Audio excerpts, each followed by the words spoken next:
Hello and greetings from across the Media Multiverse. In 1996, for one night only, Doctor Who was back where it belongs, on our television screens. Introducing a new Doctor in Paul McGann, this American co-funded TV movie was set to take on the US giants of the day, Star Trek, Buffy the Vampire Slayer. Only it didn't. On British television, it was a complete and utter hit, but in America, audiences never materialised. Putting this movie on opposite one of the top-rated shows in America was never going to work. But this movie does have going for it more than is immediately obvious. This was the show that would help to inform the next proper series of Doctor Who in 2005. The Paul McGann TV movie is an important element of the Doctor Who magic.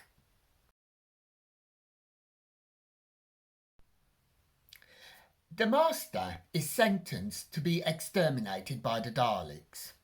He requests that his body is handed over to the Doctor, who should bring his remains back to Gallifrey, home planet to both the Doctor and the Master. The Daleks agree, and the Doctor, in his seventh guise in the shape of Sylvester McCoy, begins the journey home. En route, the Master breaks out into the TARDIS, forcing a materialisation on the 30th of December 1999. The Doctor leaves the TARDIS and is immediately gunned down and brought to the local hospital. There, Surgeon Grace tries to remove the bullet but gets lost in the Doctor's innards, because he is, after all, an alien, and in doing so, she kills him, or so she believes. In reality, she forces a delayed regeneration. Simultaneously, the Master takes the body of the ambulance driver, played by Eric Roberts, but a human body cannot host a Time Lord, and the body is decomposing, so the Master wants a proper Time Lord bodies, i.e. the Doctor's. And in doing so, he opens up the Eye of Harmony, which in turn will have devastating consequences for the planet Earth. And the newly regenerated Doctor has to work out how to stop the Master.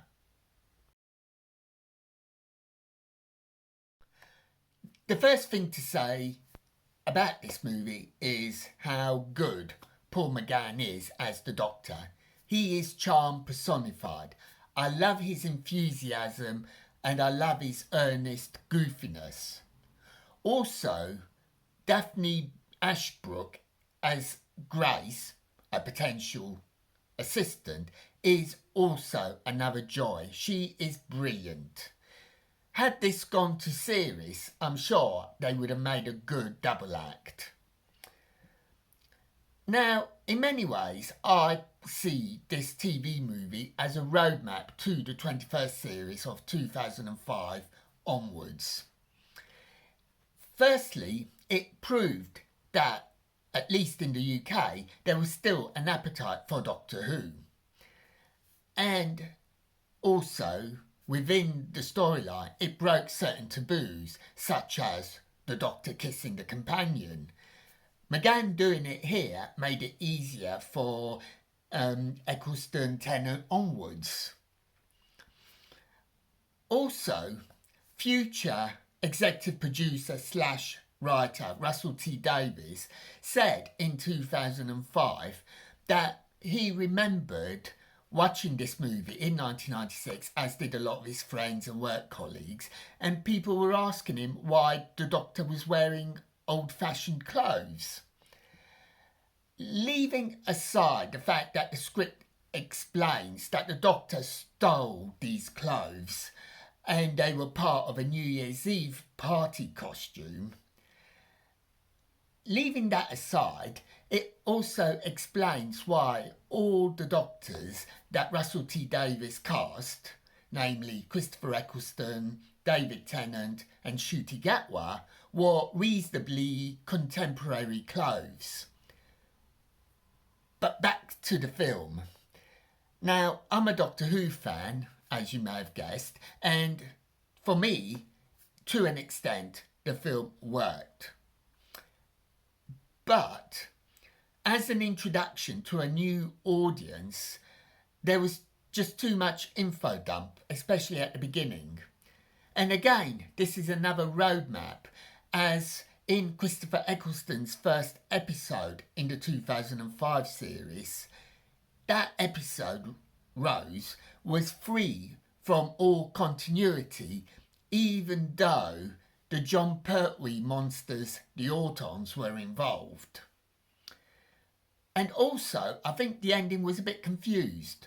What exactly did Grace do to fix the Eye of Harmony? Why does the Eye of Harmony, a Time Lord invention, need a human eye to open it? Isn't that similar to a human being manufacturing a car which only a tiger can change the battery? It just doesn't make sense. But reading the synopsis of the movie, this is a fusion of two well-regarded stories from the classic era of Doctor Who, Spearhead from Space with Jon Pertwee and The Deadly Assassin with Tom Baker.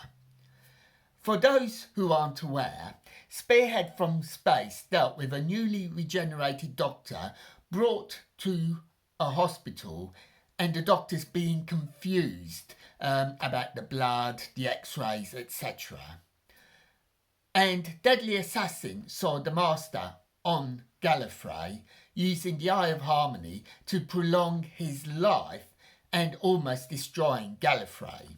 So you can see where the fusion comes in. Now, for me, one of the highlights of this movie is the regeneration from Sylvester McCoy, the 7th Doctor, into Paul McGann, the new 8th Doctor. It was just so simple and yet so effective. Basically, McCoy stretched, morphed into McGann, and it was just so simple, and I just loved it. Also effective was the TARDIS here. Sure, it looks very oldie-worldy in the style of Jules Verne or H.G. Wells, but it was so impressive. And we get one of the big controversies, and certainly a controversy in 1996, the Doctor being half human on his mother's side. Today, that revelation is pretty much fully forgotten, but it is still there, and to me, it's still valid. Nothing that's happened in The Timeless Child negates that, and I have done a separate video explaining this in more detail, and there will be links at the end of this. So to sort then, yeah, overall, this is not a standout episode by any means. And it is McGann and Ashbrook performances that make this work. But also, the importance of this production is its role as a roadmap to the future, making this a must-have in the Doctor Who canon.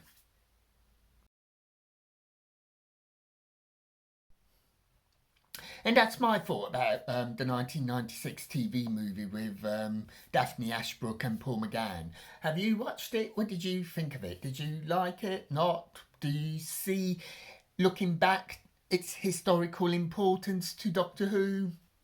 Grateful for any thoughts. So until next time, May your news be good news and happy times and places. Farewell.